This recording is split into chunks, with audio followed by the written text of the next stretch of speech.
Hello, this is Alex Fernandez with Life News Today. Today we'll be talking about politics, transparency, and tax returns. An individual's tax returns should not have the power to shape the future of the government, especially if the returns are from a time before their government term began. On the other hand, elected officials should present their tax returns the year and subsequent years they are elected to show transparency. All elected officials should make their current tax returns public when in office. People should be able to access information on those who will shape the nation's future for the sake of full transparency. Historically, since the early 1970s, most presidents and some vice presidents have chosen to release their tax returns publicly in the hope of making this information more widely available. Tax Analysts has been collecting and archiving tax returns filed by American presidents, vice presidents, and candidates for over 20 years. According to Tax Notes, a portfolio of publications offered by Tax Analysts. Presidents, vice presidents, and candidates typically release over 20 years of tax returns. Congressional members, governors, and other members of government should follow the same tradition. The information or lack of information we know about the men and women of the legislative, executive, and judicial branches is information given to us through alternate, indirect means and presented through a colored lens.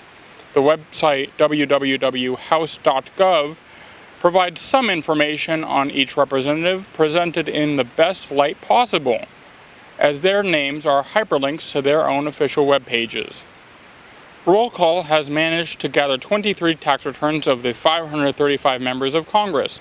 Most members were unwilling to share their tax returns despite requesting tax returns from other political members.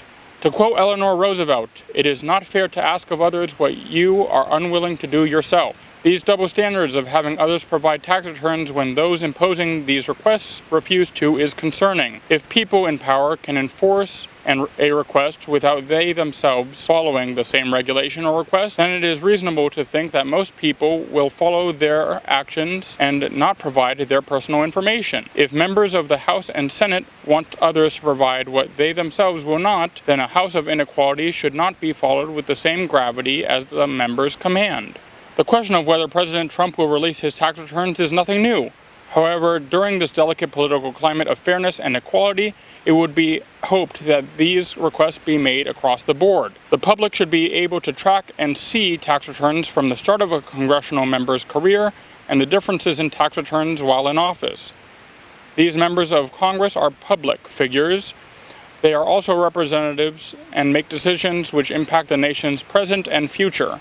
The people should be able to follow their elected representative to ensure that he or she is doing quality work without suspicious spending or behavior. The idea of government officials providing their past and present tax returns, where the public can also rate them on something other than their public persona, is not a bad idea. Since congressional members can serve limitless consecutive terms, there should be a website showing how long a congressional member has served, what bills they have submitted and passed, along with their tax returns. This has been a report by Alex Fernandez at Life News Today. Thank you so much for listening and stay safe.